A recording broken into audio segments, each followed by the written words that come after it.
Gentlemen councillors, it's gone 1:30, so we will start the cabinet meeting for Wednesday, the 8th of October. Just before we start, I'll just say, just like to say a quick welcome to Eleanor Angwin from the Department of Health and Social Care. Lovely to see you. I hope you find it interesting. And anyway, welcome. Right, so let's start the agenda. Agenda item 1, apologies for absence. Do we have any apologies?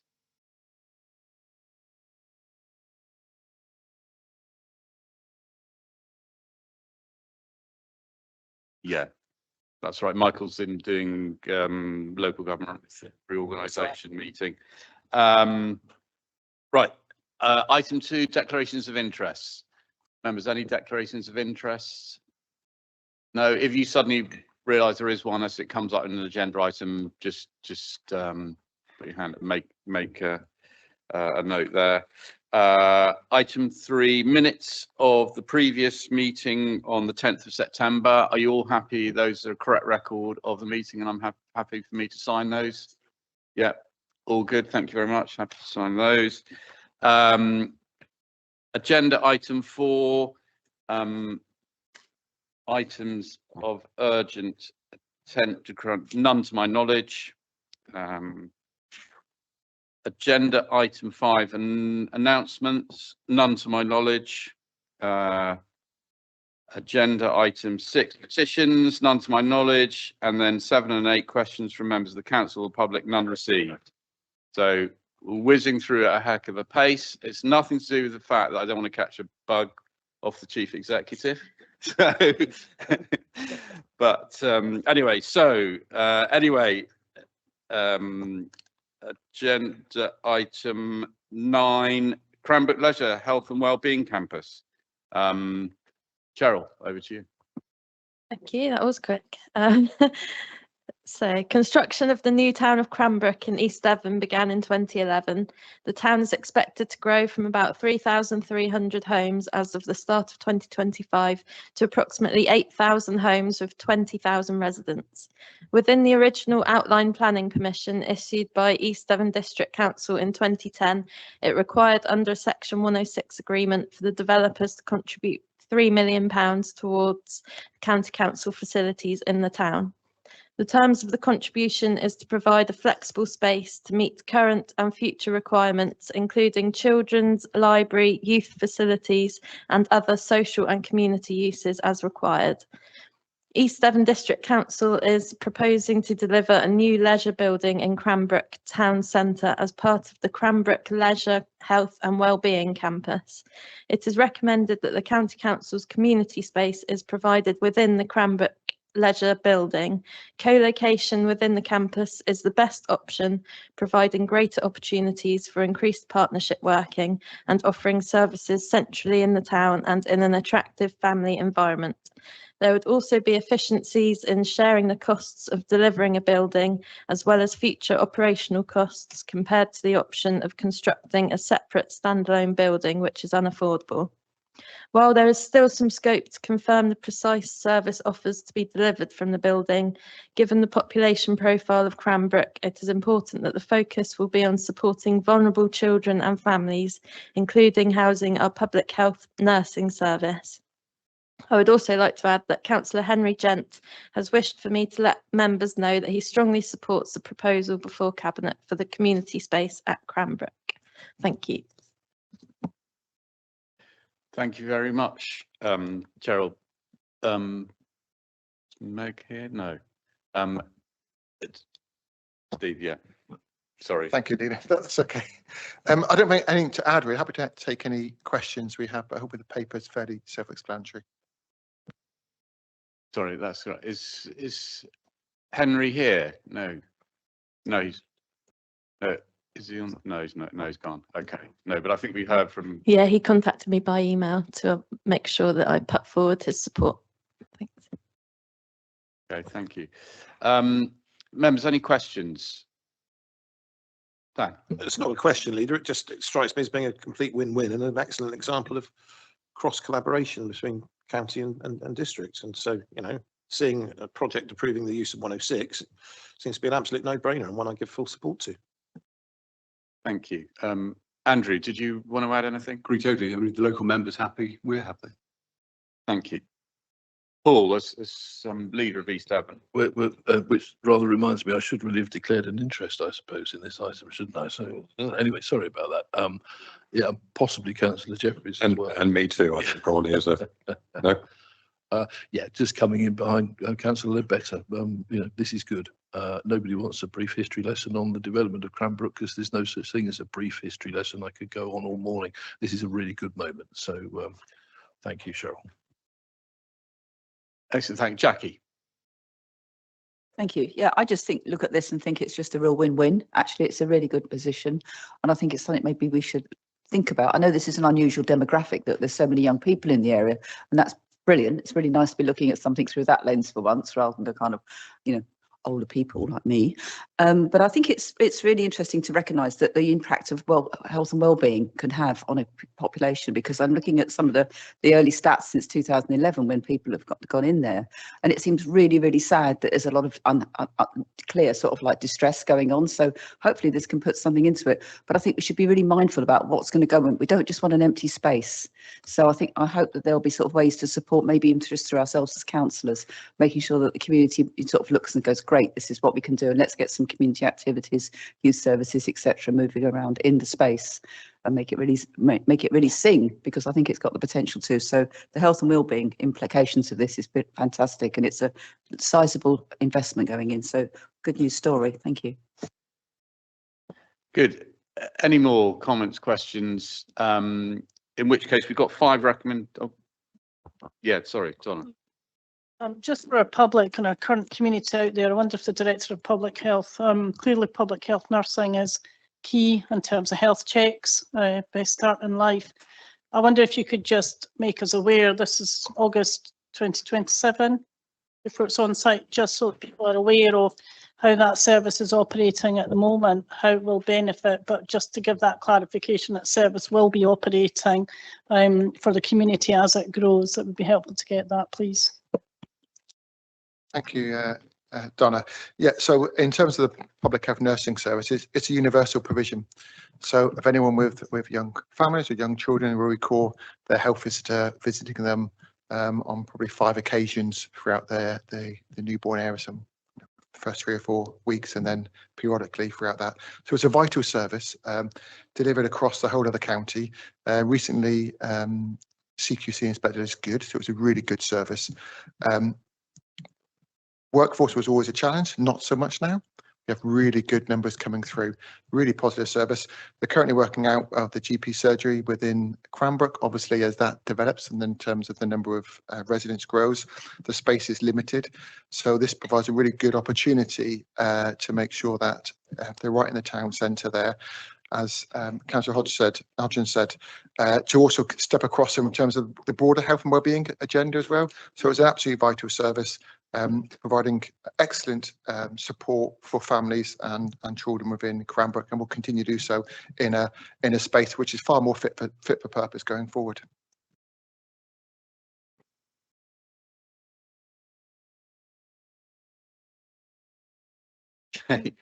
Yeah, no, Paul. Yeah. Paul, come.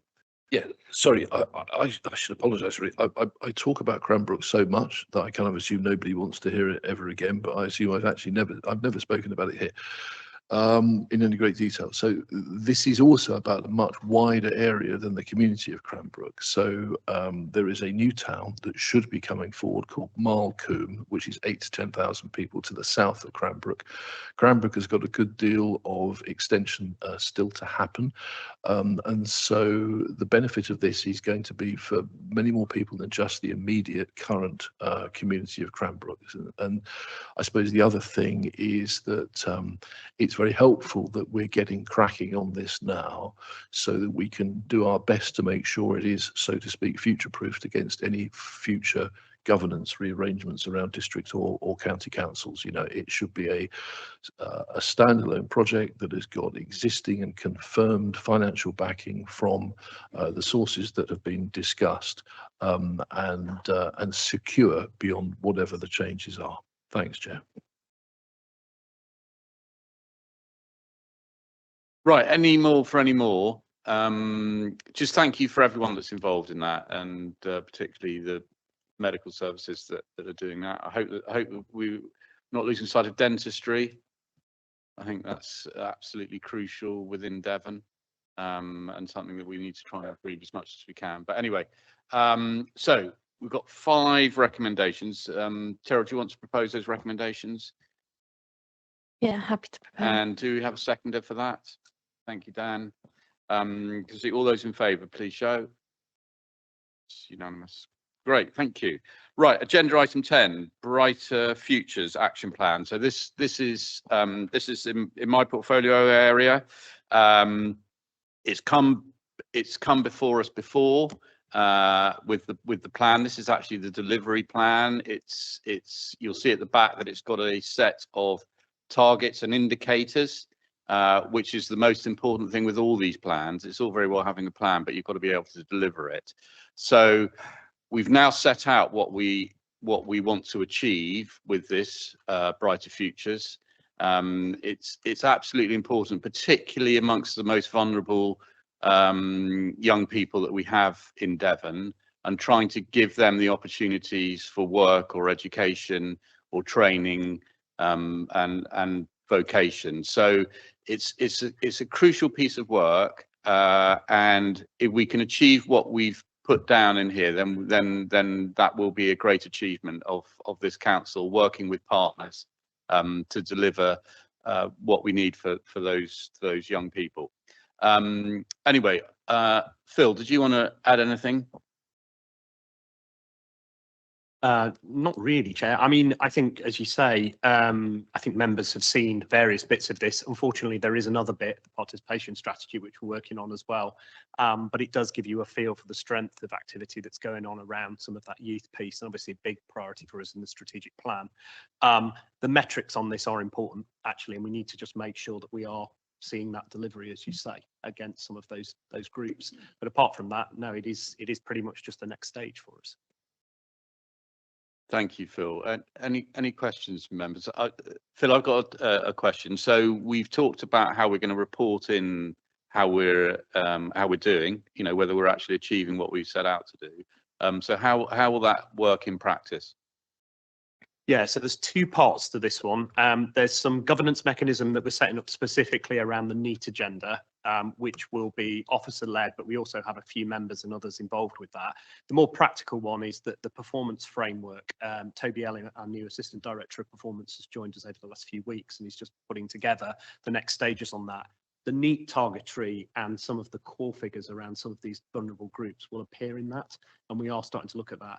I was looking this morning, so as of the end of last month, we had 663 Year 12 and Year 13 NEATs, 165 SEND, and 126 care leavers that we need to work with. So we've got a pretty good handle on what we're dealing with here. The challenge is, can we get those mentors and that specific support to those individual young people? I think that performance framework, what we'll be able to do is report back almost on a case by case basis, because we've got name level data now to go, we are doing this, this is the progress we're making.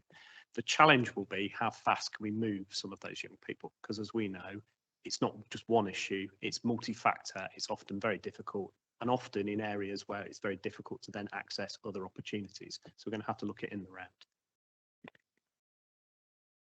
Thank you, Phil. Well, I mean, it's a good start. Dan. Thank you, Leader. Notwithstanding the real importance of picking up those NEATs and the really vulnerable ones, presumably the report is talking about universal provision as well. I'm pretty au fait with Key Stage 1 and 2. That's my bag. I'm not so hot on curricular space, and well done for getting the plural of curriculum right as well. Very impressive. So whoever wrote that, full marks for the Latin. But how are we going to do that? How are we going to embed that into multi-academy trusts? Because it's one thing to put it on paper, but there's not a lot of space as there is. And will you get sufficient buy-in, I guess, is the question. Yeah, and it is a challenge. So we've currently got the participation team that works with the years 10s and years 11. So that's the old Career Southwest team that we've brought in-house. We've got about 30 officers that go in and do between 2 and 20 hours, dependent on the requirement of those individual kids. And to be fair, the MATs have cleared space to do that, particularly the vulnerable ones, because it's in their best interest to do some of that careers advice and guidance and some of the wider piece. The challenge that we then run into is how do we balance that against, and we've talked about it in this room, some of the exclusion and some of the issues around PECs and other things. That's not easy because often the kids that we're looking to get to, and I shouldn't use the word kids, students, sorry, been doing this too long. The students we're trying to get to are often the ones that have got the greatest challenges within the educational establishments. So we've got that mentor team. What we're tending to do is a bit of a mix, that we work with young people in the mats, but we also work with them within the youth hubs outside. And we've got that external provision because, as we find, often young people aren't in education, so we need to get at them. And also an increasing number, as we know, are in EHE and other areas where we've got to get at those vulnerable young people somehow. So yeah, we're working on it. The schools are generally okay on some of this stuff, but it isn't easy. Thank you. Jackie. It's kind of not in here, but I just wanted to throw in a couple of things that I'm aware that are really successful from the trade project that I have. Somebody. Is that one of the things that's really positive about for young people is attracting them with food. A lot of young people who aren't doing very well are really hungry. And it's a really great way of getting people in the door. It's a really great way of that integration without having to talk to anybody. You can just be having a sandwich next to somebody, etc. That's a really positive thing. And the other thing is that there's the summer activities that we do where we bring all our network together for summer school sort of activities, days out, excursions. And that might be just a way of, in terms of actually getting the kids to arrive on the doorstep in the first instance, it might be helpful. It's been one of our best outreach activities. And I think it's, you know, even if they only go away with a good meal in their stomach and don't come back, at least they'll have had something. But it's, you know, it might just be something to bear in mind, because I think that's often the most difficult thing, is that bit from inertia to actual participation. But I think this is fantastic. It's really good. It's where our investment needs to go. And it's my two favourite things. It's all about young people. And it's all about reducing their climate impact and sustainability. So what's not to like? Thank you. Thank you, Jackie. Right, any more? Michael, welcome. Sorry, I didn't ask you on the last agenda item. I'm sure you would have jumped in if you wanted to, but anything you want to add to this, or you're okay? And Andrew? Yeah, fine. Right, so we've got 3 recommendations. So I'll propose those, as it's my area. Could I have a seconder for that, please? Thank you, Richard. All those in favour, please show. Excellent, thank you. Agenda item 11. So this is something that's come forward from the East Devon Highways and Traffic Order Committee, HATOC. Dan, over to you.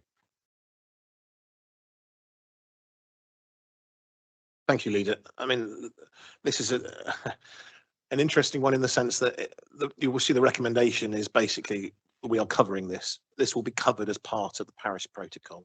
I think the key message to communities is I don't think we are necessarily best placed to insist on what you want in your community. There are some things that are our statutory duty to provide.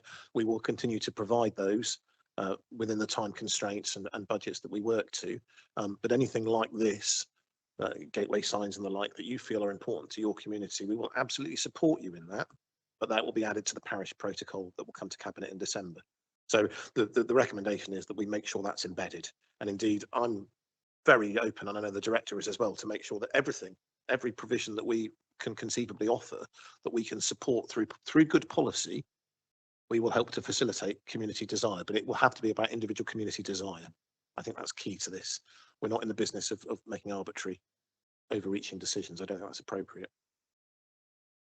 No, thank you, Dan. I think that's good. I'll just read it. I mean, this came from the East Devon HATOC. Jess is Jess Bailey, Councillor Jess Bailey. She's a member of that, and she's said that she's sent a written representation, which is, I support the Cabinet recommendation and look forward to seeing the step-by-step guidance and indication of costings for village gateways. And just to echo what you've said, I mean, I've certainly got lots of parishes in my patch who are very keen to implement these kind of bespoke gateways to their communities, and it's great to hear that it's going to be part of the protocol between highways and communities. So look forward to that in December. But yeah, good news. And anyone else? Jackie. It strikes me that there's a real opportunity for sort of like considering how this may fit into any applications, 20 mph speed limits as well within sort of residential areas, because gateways make a big difference to how people sort of suddenly behave when they're actually driving through somebody's, where somebody lives rather than just somewhere they're just quickly passing through. So I think there's some important things to look at here actually about just sort of a sense of a placemaking element to it as well. Thank you. Absolutely. Leader, if I may, I think that's a really good point, but it's important to note that we're not, the protocol is not going to be a case of leaving communities to their own devices. Quite the opposite. What we will be doing is that the commitment will be to work with communities. So it might be that a local member is asked to support their community through locality funding, for example, in terms of design work. So we will still have county involvement in every step of the process. Whatever a community wants done has got to meet policy. At the end of the day, our first job is to make sure that roads are safe and usable. I'm not going to do anything that jeopardizes that. But so I think you're absolutely right, Councillor Hodgson. Gateways are an important part. They are one of a number of a suite of options around improving communities for the betterment of everybody, and they will absolutely be in the protocol. No, good. Anything else, members? No. So, Dan, if you'd like to pass the cabinet recommendation, which is actually listed under 11 on the agenda. Yeah, I'm happy to propose that and move it. Okay, we all can have a seconder, Denise, and all those in favour, please show. Thank you. Right, agenda item 12, the Treasury Management Stewardship Annual Report. James, over to you. Thank you, Leader. Councillor James Wichkowski, Cabinet Member for Finance. This report provides the annual stewardship position for 2024-25, setting out the Council's Treasury management activity over the last financial year. It is, by its nature, a backward-looking report, giving members visibility of how our borrowing, investments and cash management have performed against approved Treasury management and investment strategy. It summarises the key outcomes from the year, including the refinancing of LOBO loans, the Council's external borrowing position, and the continuing impact that reduced cash balances, particularly as a result of the ongoing SEND deficit, are having on investment income and liquidity. This is an important piece of assurance work, confirming compliance with the SIPFA Treasury Management Code and the prudential indicators agreed by Council. It allows members to see how Treasury operations have been managed in practice and how the Council's risk exposure has evolved in what remains a challenging financial environment. Given that this report looks back over the last year, I will first invite officers to present their commentary and highlight any points of particular significance from their professional perspective. Once officers have given their overview, I will need to make some additional remarks focusing more on the forward outlook, especially the implications for borrowing, liquidity and the broader financial strategy moving into 2025-26 and beyond. So I will hand over to officers. Thank you. I'm Charlotte Thompson. I work in the Treasury and Management team reporting to Mark Gaylor. So just taking you through some details on the report. Section 3 reports the amount of the minimum revenue position charged for the repayment of debt in 24-25 was 16.08 million. This charge has increased as we also now have to provide for MRP in respect of leases, although other accounting adjustments meant that there's no overall impact on the general fund. Section 4 sets out the borrowing activity. The table in paragraph 4.6 shows that in 23-24 we repaid 46.5 million of money market loans, which we refinanced in part by taking out short-term borrowing. These were what they call LOBO loans, which gives the lender the option to put up the interest rate. By exercising that option to increase the rate, we are then provided with the option to repay the loan without incurring a premium. Having partly refinanced the repayment through short-term borrowing, the cash position meant that we had to refinance the rest of the repayment with further short-term borrowing during 24-25, taking the total external debt figure back up to the level it was as at March 2023. We then took out an additional 10 million of short-term borrowing at the very end of March to cover early payment of care providers due to the implementation of the authority's new finance system. That additional borrowing was only taken out for 1 week and was repaid. Availability of cash is a key consideration in determining our requirement for external debt. If we have sufficient cash available, then we can use internal borrowing to fund capital expenditure, but due to the deficit on the send, the cash balances are now at a very much lower level than they have been in the past. Section 5 sets out the investment activity over 24-25. Investment income of 5.5 million was achieved against a budgeted figure of 7.3, so an under recovery of 1.8 million. This reflected the lower cash balances available for investment over the year. The budget had been set on the assumption that the safety valve agreement with the Department of Education would result in us having more cash to invest, but the ongoing deficit meant that this was not the case. Section 7 provides an update on the current year. The Treasury Management Strategy for 24-25 envisages that we will need to take out 50 million of new external debt to fund the capital programmes for 24-25 and 25-26. As yet, we have not taken out that borrowing and will hold off doing so until the cash position requires it. However, it is likely that the cash position will require us to take out the new borrowing at some point this side of Christmas. We expect to achieve the budgeted level investment income in 25-26. The budget of 4 million was set recognising the lower level of cash that is available to invest. Thank you. Thank you, Charlotte. James, you want to come back? Yes, thank you, Leader. And I'd like to thank officers for the report and their professional stewardship through another extremely challenging year. As I said earlier, the Treasury Management Stewardship Report looks back over 2024-25, and while it confirms the Council has operated prudently and remained within its agreed limits, it also exposes the legacy of financial fragility that we have inherited. Leader, I want to be clear, the decisions that have led us to this point were political, not professional. Officers have managed our Treasury position with care and integrity, but previous administrations chose to rely on reserves, to postpone difficult choices, and to understate the growing risk posed by the send deficit. Those choices have consequences, and the figures speak for themselves. Our cash balances have halved in 12 months, falling from over just 100 million to just 50 million. That collapse in liquidity is not the result of mismanagement, it's the direct cash impact of an unfunded statutory duty.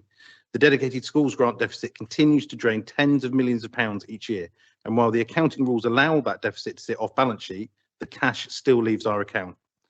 The Scrutiny Committee rightly recognised this when it reviewed the report on the 25th of September. The committee welcomed the report, but formally recorded its concern about the Council's reducing and limited cash balances and the significant financial risk arising from the send deficit. It also requested that Cabinet explore benchmarking our Treasury management practices against other authorities to assess whether further learning or assurances can be gained. It is recommended this morning that Cabinet endorse those recommendations, thank the committee for its review and share its concerns around the impact of the send deficit, and ask officers to undertake the benchmarking work and report back in the mid-year Treasury Management Report. But Leader, we must be honest, benchmarking alone will not resolve this.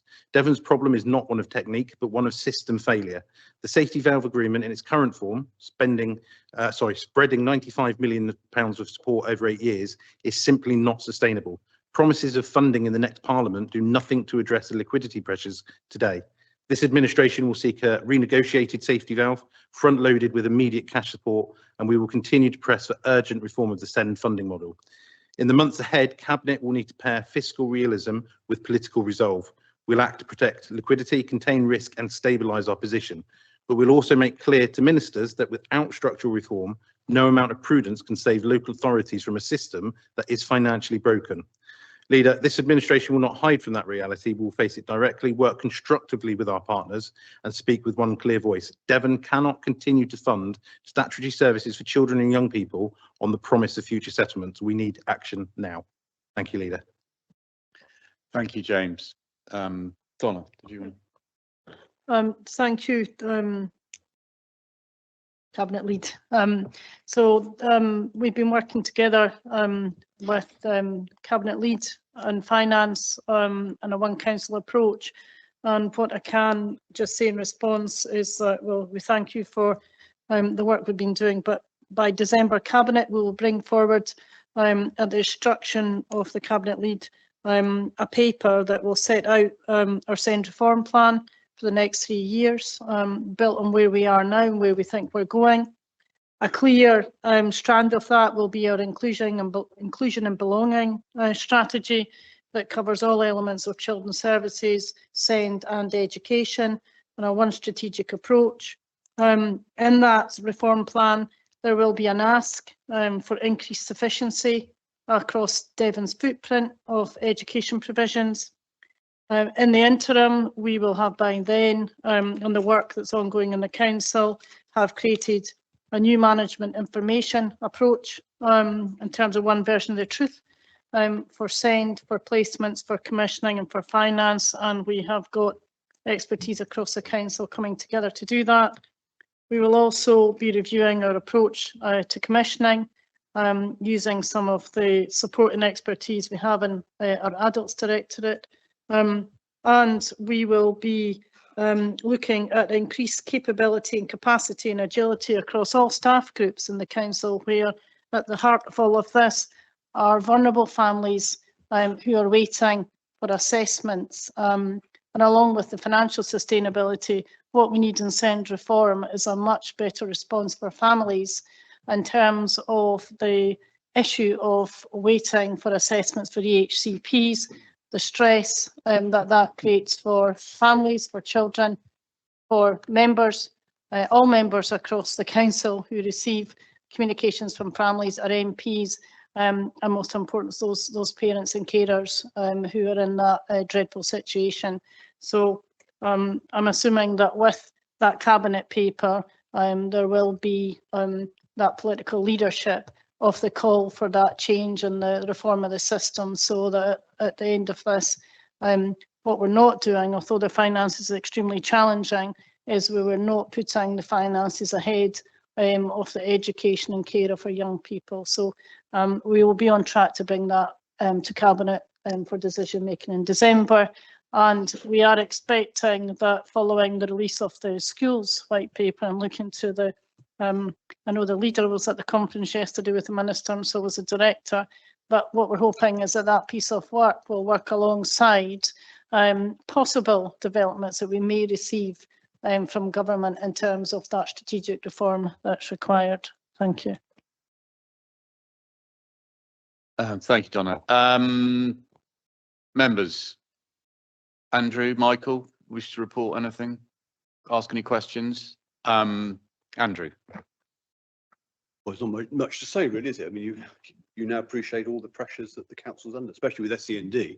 And as you say, it needs national reform. So we all need to work together to make government realise how important it is for our children that and we move forward. Thank you. And also I'd like to thank James for it's refreshing to hear such a candid report about the position that we find ourselves in. It's nothing new. This has been coming, and you know, we are, you know, things are getting incredibly tight in you know, the having that money off the balance sheet, you know, but it's come out, it's cash we don't have, and that is really affecting the way that this council is functioning, and we are living from hand to mouth, really. So thank you for all the work that you're doing, and officers, that's much appreciated.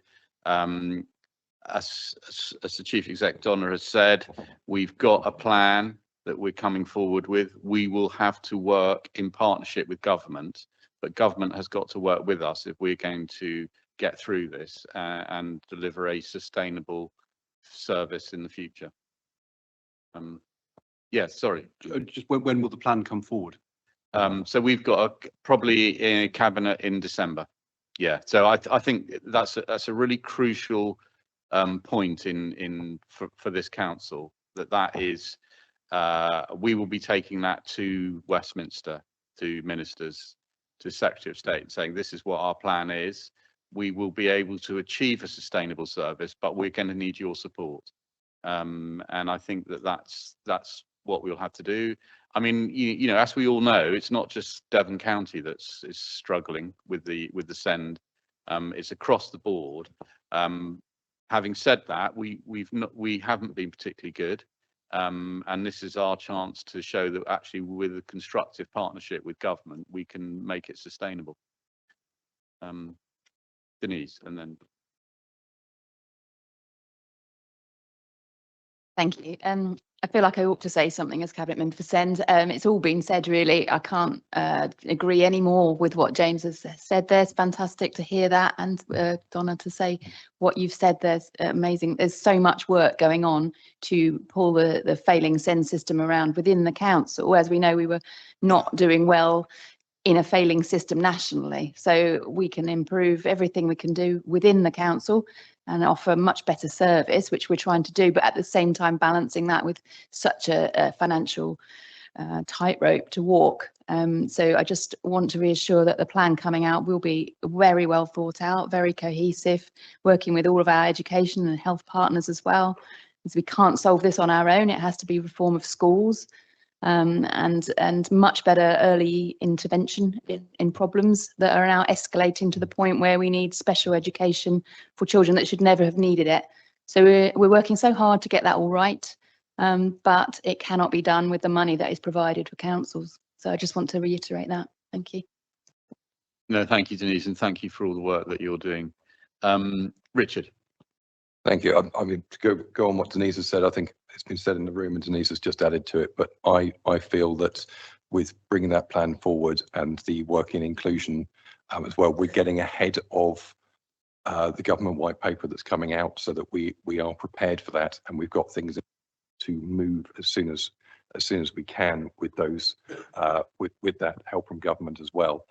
But I think that's a change, is recognizing the issues around it and building something in Devon that tackles these, and when the white papers come out from government, we will be able to take best advantage of those because we've got ahead of the game a bit. Thank you. Thank you, Richard. Jackie. Thank you. The flashing red light for me in all of this is in terms of LGR that we're looking at the moment, and this likely changeovers that's happening in a couple of years' time, is the very vulnerable people in the middle of all of this are the people on waiting lists. Because if we've got big disruption, we could end up with longer people waiting longer. And as Donna has already said, the people who are waiting are actually it's a really, really difficult thing to have to, to manage. So I'm just pointing it out really in terms of the decisions that any of us make around which way to go with LGR. The one that gives less minimal disruption, I think, will be to the advantage of the people that we serve. No, thank you, Jackie. I think we're acutely aware of that, and people will balance that up. But I think it's a very valid point that you make. Right, members, any more for to say? Right. So James, it's for us to note, really. So are you happy to just propose that? I mean, although it's a noting exercise, we don't. If I may, Leader, there are 3 recommendations. So the report is to note, but the 3 recommendations relate to the feedback from the Corporate Infrastructure and Regulatory Services Committee. The first one is obviously that that the Corporate Infrastructure and Regulatory Services Scrutiny Committee be thanked for their review of the annual report, and that it be further endorsed. B, that the additional comments made by the committee be welcomed and that Cabinet share the concerns regarding the impact of the SEND deficit. And C, that Cabinet will ask officers to explore the feasibility of benchmarking the Council's Treasury management practices against those of other local authorities and will report back in the mid-year Treasury management report.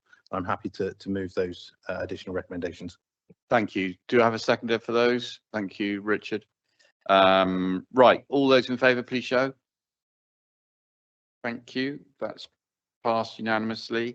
Agenda item 13, People First Strategy, the action plan. Simon, over to you. Leader, thank you.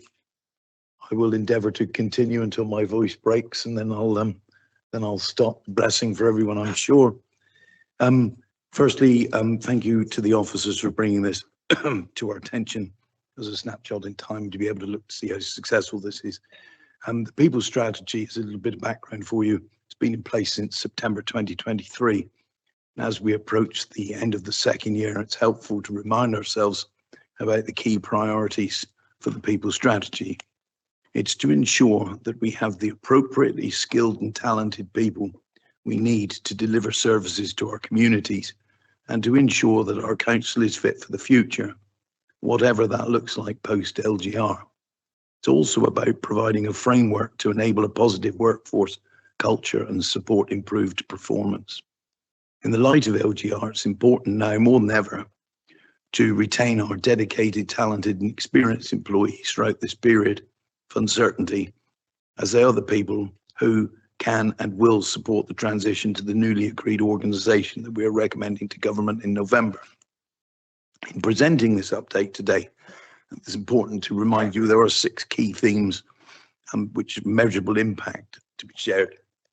Those 6 are recruitment, learning, voice, reward, well-being and belonging. The actions taken within the second year have been designed based on feedback from the employees.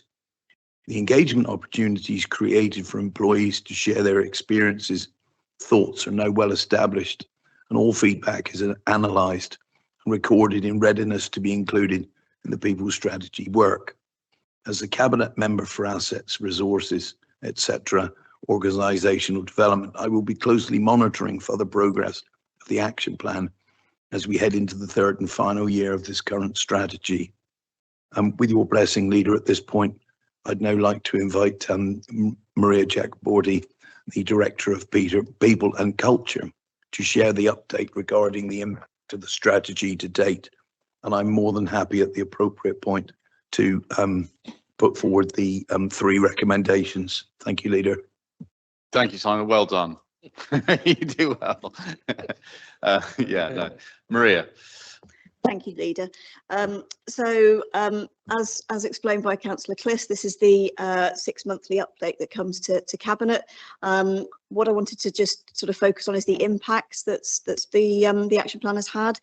What we've outlined in previous reports is that it's notoriously difficult to measure culture, as it were. So we refer to organisational climate, which is an indicator of how the workforce is feeling. So just to draw to your attention to a couple of key indicators, really. So turnover rate, again, shows a slight decrease from last year's. The people survey from last year had very consistently positive signs. For example, our net promoter score, which is the number of people that would recommend DCC as a good place to work, that increased to 53%, and anything over 30% is regarded as high performing. Engagement rates in relation to the people survey increased from 32% to 51%. We asked staff the percentage of people that were experiencing kindness in their teams, and 96% felt that they were feeling a positive impact in their team. 2/3 of staff feeling valued.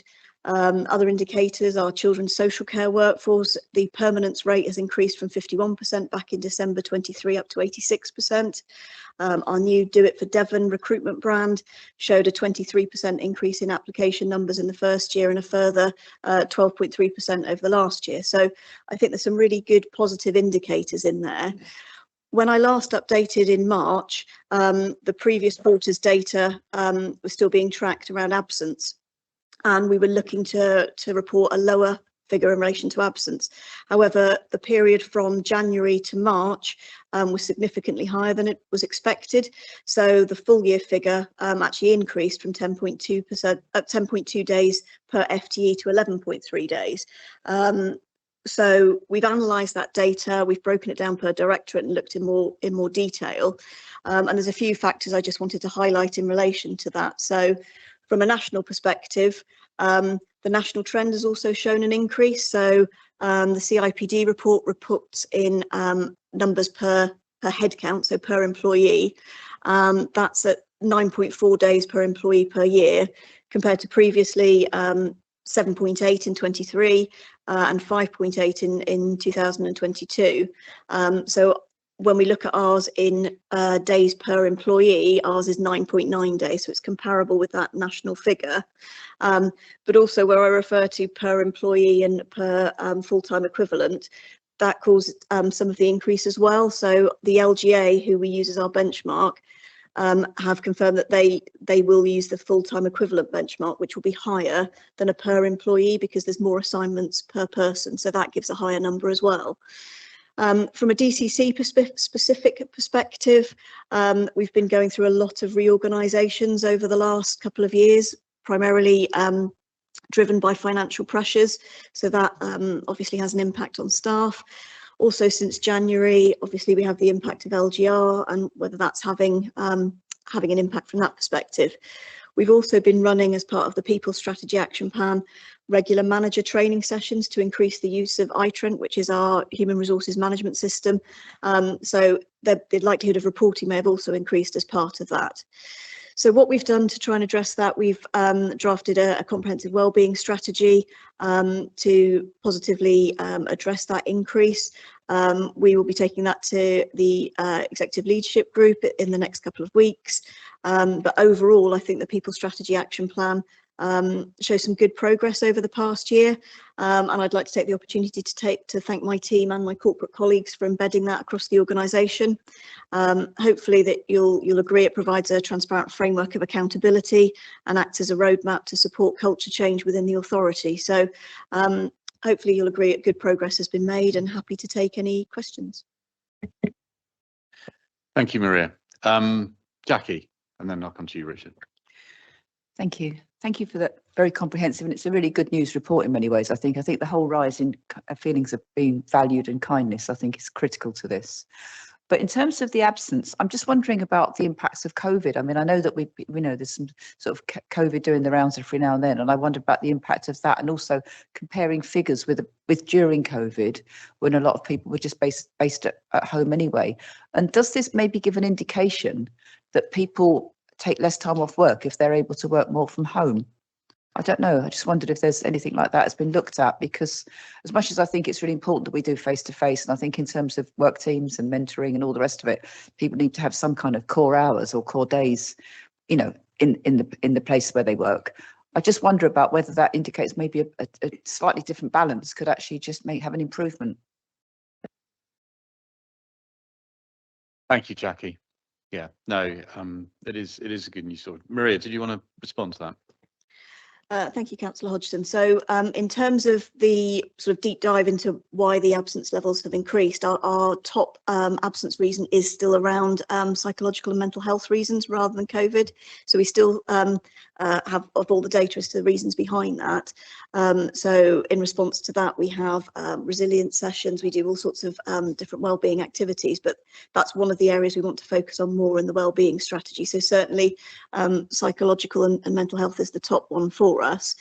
I think there is anecdotally that some people will that there's been an impact in terms of coming back to the office.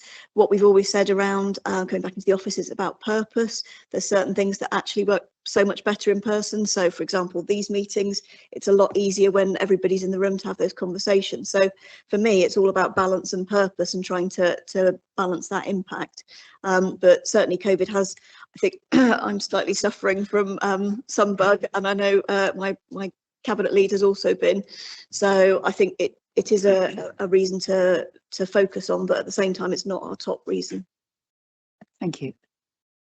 Right. Thank you, Maria. Yeah, and yeah, hopefully you feel better soon. Yeah. Richard. Yes, thank you, Leader. I found the report excellent, absolutely really good, and little nuggets in there that I picked up was care leavers, and that they came for work experience opportunities on Devon County Council, successfully completed their apprenticeships, and we've taken on 2 of those care leavers on a permanent role and 1 care leaver in a temporary role, and I'd just like to congratulate you on that and leading that. Thank you. Thank you, Maria. Members, any more? Dan? Yeah, thank you, Leader. On temporary to permanent, on that conversion project, do we, I see it says 30 convert to permanent. Do we lose people who don't want to go? I mean, I don't, what do we do to make them want to be permanent? And does that present itself as a stumbling block? I'd be interested to know what 30, because 30 on its own sounds good, but I don't know how that in the context of the wider numbers, because I know that's been an issue for us. So I think the national context is very challenging around recruiting social workers. What's been really helpful is nationally it's been agreed that there's a pay cap that's been introduced. So previously, because of the situation we're in with children's services, we've had to pay more for people to come to work for us. That's now set a little bit of a more balanced playing field in relation to that. So there's a pay cap which stipulates the rates that that we pay. That said, it's still more attractive financially for an agency worker to they earn more as an agency worker than they would as a permanent member of staff. So it's very challenging to convert people over. So it's been about talking about benefits of pension, all those sorts of things, and meeting with them regularly. And I think it's been a massive step forward in children's services having such a change in the permanence level. So all of the leadership team from deputy director down in social care is permanent, which has made a real difference from a stability perspective. It helps in terms of inducting new staff, making them feel valued, etc. But there is still a work for us to do in terms of changing that the amount of agency workers that we have. May I come back? Yeah, no, I fully appreciate it. It's enormously challenging, Maria. I mean, I suppose the question then is, well, do we lose people because they don't want to become permanent? To be fair, a lot of the agency workers stay with us because they enjoy being agency workers. One of the things that's come through with the national agreement is about more transparency in the rates that are paid. So previously there would be some allowances for accommodation, especially in the southwest, and it's about being very clear on those sorts of things. So that will have an impact on our ability to keep people in the southwest, because we know it's more expensive to stay here in the summer, those sorts of things. So we haven't had huge amounts leave us for that reason, but I think with those changes in the national pay rate, that may have an impact. Thank you, Dan. Richard. Yeah, if we're going for highlights in that area, and connected is one of the highlights is growing our own social workers and the cohort of newly qualified social workers who've just joined us in September, and that's part of the process of establishing that permanence, and also getting people here who want to work here from the beginning of their career, and then keeping hold of them here in Devon. And I believe Julian wants to say something around that area too. Through you, Chair. So I think the other bit around, just picking up some of the points that Maria's made, is also about the culture of the work service. So that's shifted significantly since I was first here in 23. It's now seen, Devon Children's Social Care Services is now seen as a good place to work. Morale is high.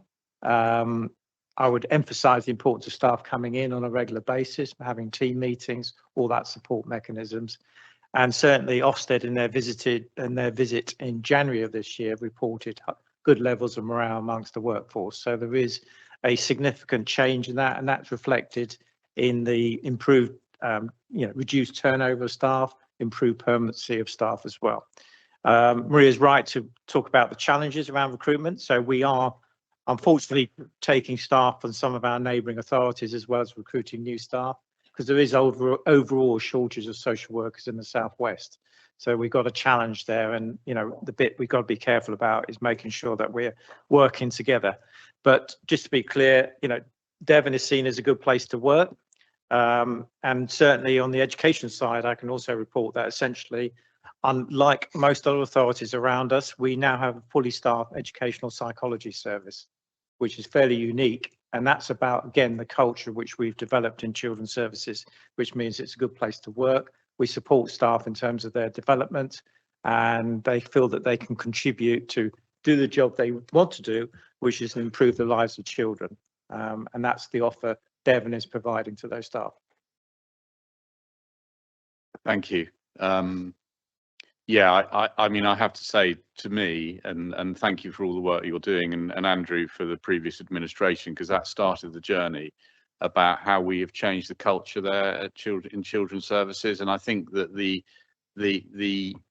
percentages there are stark. I mean, 51% was the permanence rate in children's social care. And now that's up to 86%. I mean, that is a fantastic achievement for everyone involved there. And likewise with the turnover of social workers, that's down to 10% from nearly a quarter, nearly 25%. So again, fantastic results. And that all helps to, the momentum going forward in children's services is absolutely what we want to achieve. And so thank you to everyone that's been involved in that. I think it's a really good news story, but it doesn't mean we've got there. We've got to keep going and keep pressurizing and keep focusing on that relentlessly. Yeah, well done, everyone. I think that's great. Thank you. Right. Simon, are you happy to propose those 3 recommendations? And to have a seconder for those? Richard, thank you very much. All those in favour, please show. Thank you.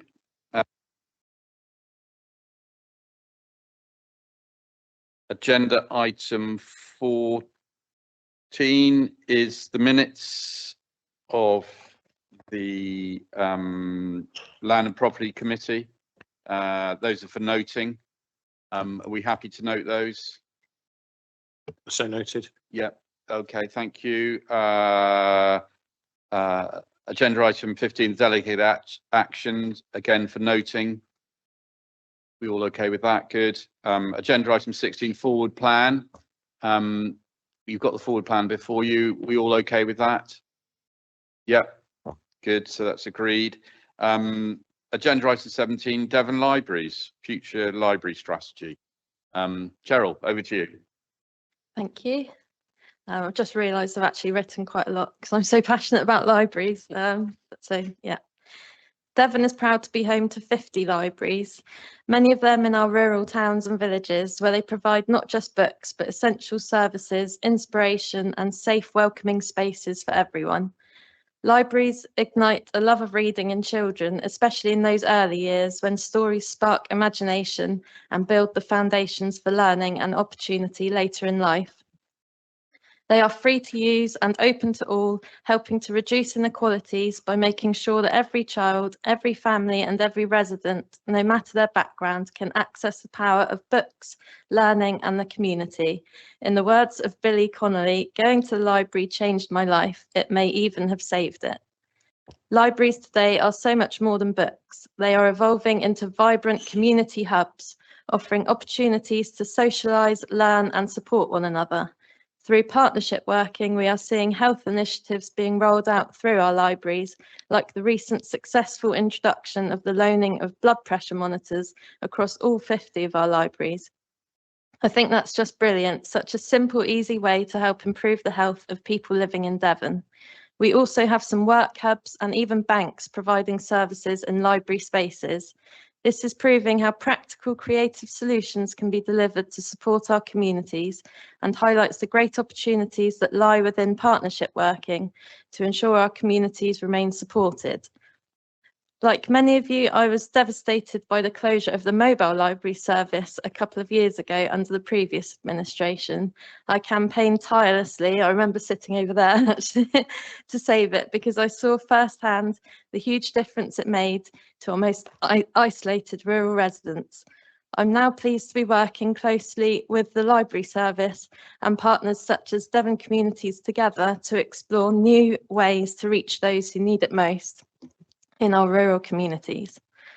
The last major change to our library service came in 2016 when the in-house service changed and started being delivered by the independent charity Libraries Unlimited. The last county-wide consultation about the library service was 2 years prior to this in 2014. Since then, libraries have continued to adapt and the way people use libraries have changed. Fewer physical books are being borrowed, which is a familiar picture across the country. However, the online library is seeing year-on-year growth. For example, last year saw a 28% increase in e-audio books downloaded. Children's books are still a very popular form of physical book loan, reflecting 44.5% of all loans, and the summer reading quests are extremely popular, attracting thousands of young readers into the libraries. Visits to our libraries are also increasing, with people discovering that they are places not only for reading, but for events, learning, and community support. Nearly 2.3 million people went through the doors last year. Thanks to the charity model of the library service, external funding has been successfully accessed and has helped to improve and enhance our libraries. For example, the wonderful new children's library in Exeter, with its fabulous sensory space, was only made possible thanks to external funding and the support of local businesses. Together with Libraries Unlimited, we are now looking to the future. With financial pressures growing and less funding from central government, it is time to create a new strategy, one that protects and strengthens our libraries so they can be sustainable for the years ahead. To do this, we want to hear from residents about what's important to them and how best to deliver this valued service with reduced funding. We are looking at examples from other local authorities and learning from how they have adapted and how it might work in Devon. For example, the opportunities for some libraries through open access technology could help extend and support opening hours. This would be an exciting step forward, offering flexibility and making libraries more accessible, especially welcoming, I feel, for students and young people who need study spaces. I loved the energy when I visited Exeter Library recently, when I went to the opening of the Children's Library, seeing the students at the work desks. And I'd love to see this happening more in some of our other libraries, providing more places for young people to go, which is what we know what they're asking for, to learn and to socialise. We also want to explore new volunteering opportunities, again, particularly for young people, for example, supporting Duke of Edinburgh Awards and boosting young people's skills and CVs, as well as looking at how community organisations could help to support their local libraries. The 12-week consultation will shape the next chapter of Devon's libraries, with feedback and proposals coming back to Cabinet in the spring. A comprehensive libraries needs assessment has also been prepared to guide this work. Libraries change lives, they nurture a love of reading in our children, they create opportunities for learning and growth, and they provide safe, accessible spaces for all. Now, with your input, we need to ensure they continue to remain relevant and support our communities for generations to come. Thank you. Thank you very much, Cheryl. Members, or Steve, did you want to say anything, or all been covered? Yeah, no, very comprehensive. Michael. I think I'd ask members to remember that it's very difficult to quantify libraries. I was very sad when we lost our mobile libraries because they not only provided entertainment and education, they also provided a lot of local knowledge, where people are running library buses obviously knew about people, and if they didn't come to pick up a book, they soon spread the word that somebody hadn't come. All those kind of things are not seen, but they are a great benefit in rural areas. It's exactly the same as libraries now. Libraries are not just for young people. A lot of old people go to libraries, especially in areas where there's a lack of digital communication, because most libraries obviously have internet. So a lot of old people use the internet. We've even had in some of the country areas people come in and train people how to use the internet so that they can log on even to the council and find out information that they need from day-to-day living, basically. And a lot of our local libraries are also putting on everything from art shows, readings, talks. They are in many places, they are a very important part of the community. So I would strongly ask that we look at it very carefully and not knock the service in any way. I know it's expensive, and it is quite expensive per person who uses them, but I would ask us all to think about all the extra things that libraries mean to people. Thank you very much. Yeah, no, thank you, Michael. And I think we could all echo those sentiments around what the library provides, and Cheryl, I know Cheryl is a champion of that. Richard. I find myself agreeing with Councillor Five Cook, which is unusual for me on this occasion, but totally agree with his assessment of local libraries. I was at Bridford Parish Council last night, and they were talking about the loss of the mobile libraries and how sad that was. But I said, you know, don't worry, you've got Chudley Library, and you've got Morton Hampstead Library that does an excellent thing with their volunteers. And you'll have seen an email from Morton Hampstead, which is in my division, concerned about the decisions that we're going to make here. I think, you know, the libraries have got a massive part to play. I would hope that the biggest benefit to this fund is Exeter Library, and I would hope that they would look again at their offer that has come from outside to divulge some of their library to helping people gain employment. But I totally support our libraries. As Cheryl has explained, it is our lifeblood for those communities.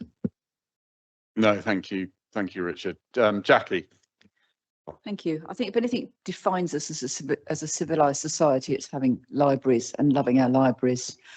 And I just think that, I mean, I've heard people have kind of got wind of the fact we might be thinking about library cuts or relocating their precious Totnes library. And there's been so many emails and compacts. Has anything happened? Please don't take it away. Please don't let it go. I think people really, really value their libraries, even if they don't use it very often. Just knowing it's there and knowing it's a facility for everybody is a really important thing. And I, like others have mentioned, I was very distressed about the whole thing about the mobile library service and was part of the CIRS when we asked for the recall of the decision to be re-examined, but unfortunately to no avail. What does worry me is looking at starting to chip away. And I think we have to be very careful about whether we're chipping away or just opening up opportunities.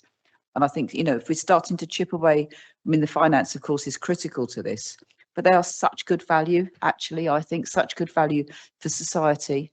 And to have these libraries that we have, 50 is a good number for the county the size of Devon. And I think to start reducing any of that would be really to our detriment and start to make people feel something really important and intrinsic is missing. And it's so important for children's education. It's a place that people can go when they, for youngsters that perhaps aren't able to, for one reason or another, go to school, is somewhere that somebody can take them that's quiet and is a space of education and learning.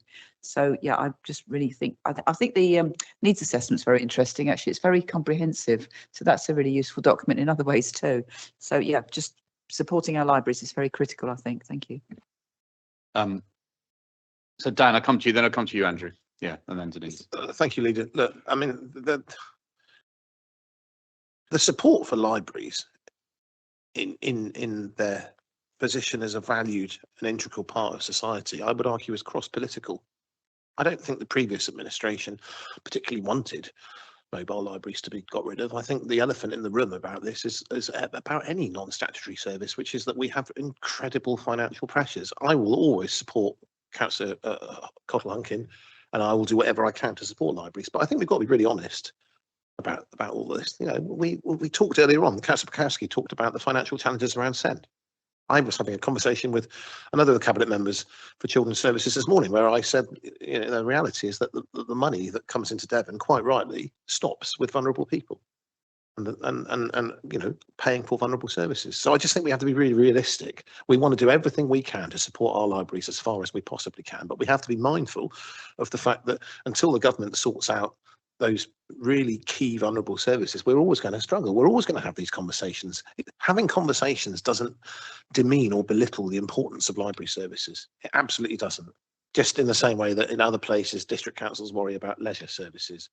And that isn't to belittle those services either, but we're always going to have a challenge around non-statutory services and how we battle the massive financial challenges that we have.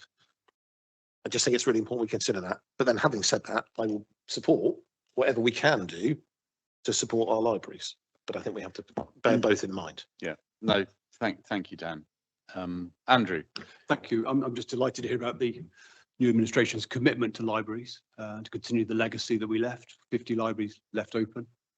We've all heard how important they are. I won't go through that again, but they really are important to our communities. Really pleased to hear about the passion of the cabinet member for keeping them open, and we look forward to hearing more about what we're going to do. And of course, you're in charge now, so if you wish to bring back mobile libraries, you can bring forward a case to do that. Thanks, Andrew. Denise. Thank you. That kind of goes to my point, really. I absolutely understand what Dan was saying there. The financial pressures we're under. I think if we work this out per head, it may look almost expensive on paper. Therefore, we need to bring up the number of people using it, make it cheaper per head. We need to find every single way that we can use libraries to their fullest extent, because once they've gone, and bringing them back is very, very hard. You know, we saw it with railways, for example. Once you get rid of these things, 10, 20 years down the line, you might reverse that decision, but starting things up again is virtually impossible in today's situation that we will find ourselves. I think libraries are obviously, I can't stress enough how much they are valued in their communities. Saved my own life, I think, when my babies were born, because going to the library and borrowing books for them was a fantastic free event for us. It would be heartbreaking that we didn't value them. And I am so heartened to see how important they are to everybody here. So I think they're in good, safe hands at the moment. And I think a conversation is welcome about their use in the future. Thank you, Cheryl. Paul, did you want to? Yes, thank you, Chair. So first of all, I'd like to thank Cheryl and Steve, actually.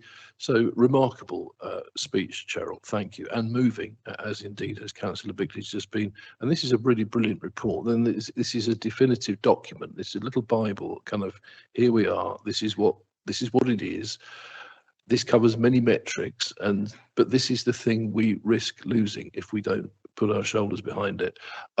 I'm not going to drone on with some personal anecdote, and also I get criticised for this by my great colleague and friend, the Vice Chair of the Council, that I happen to be a published author. There we go. Okay.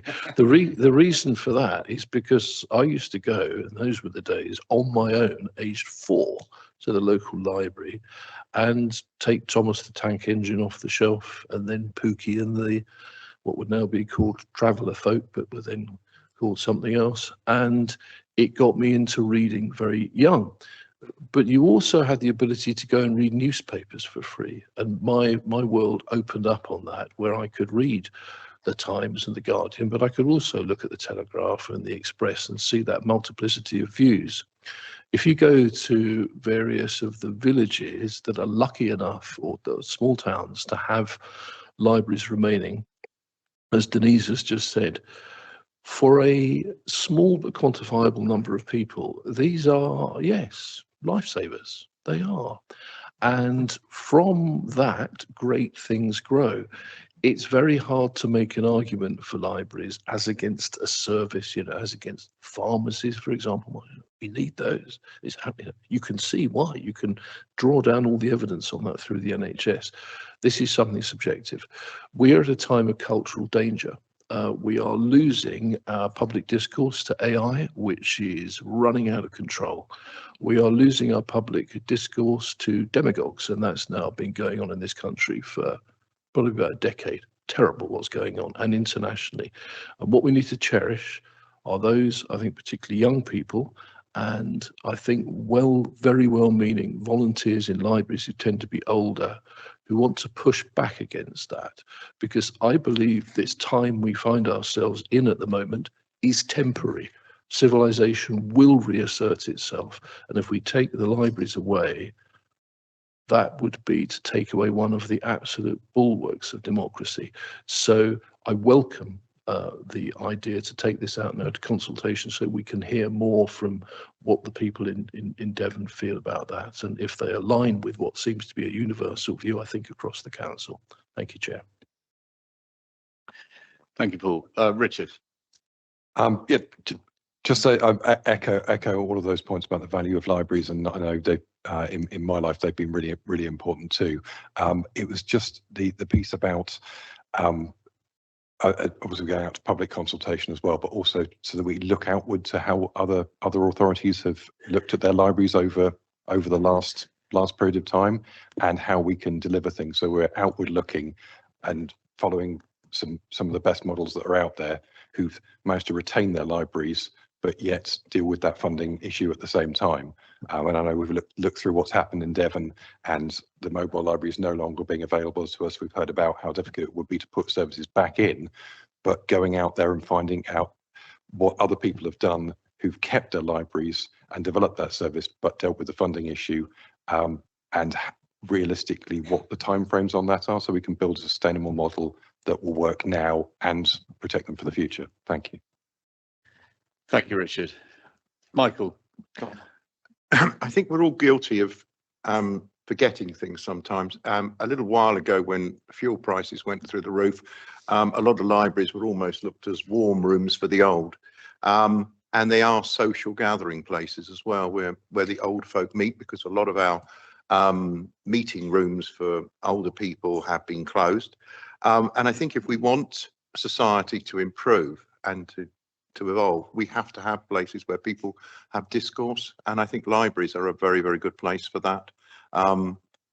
So again, I just mirror everything everybody else has said. And I think that, you know, looking at the costs here, I don't think that's bad costs really at all for the amount of money we spend in general on something as important as this.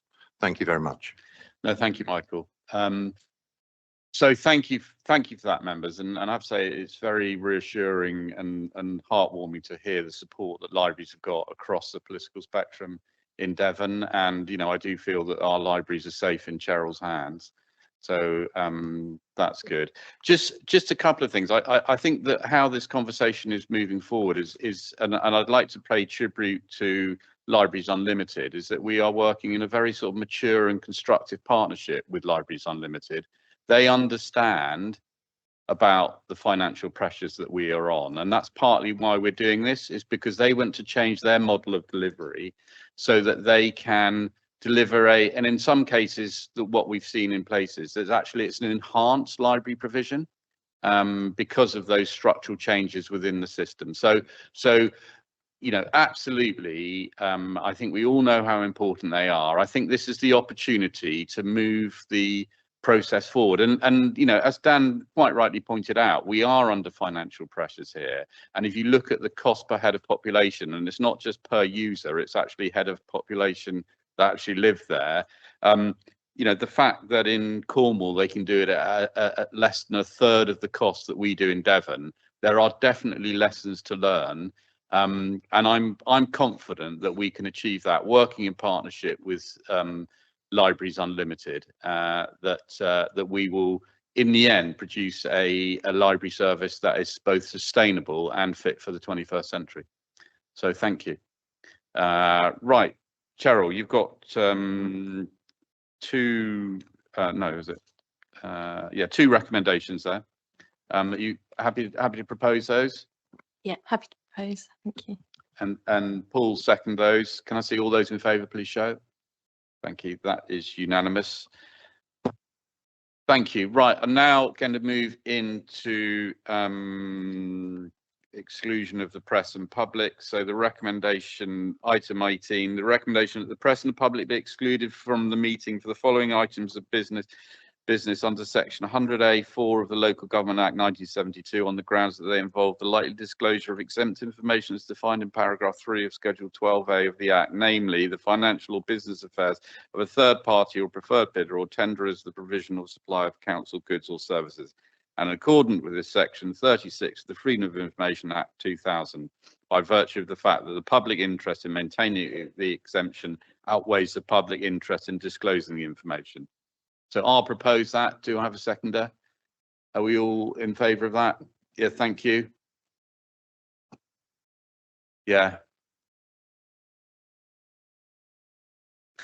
Yeah, just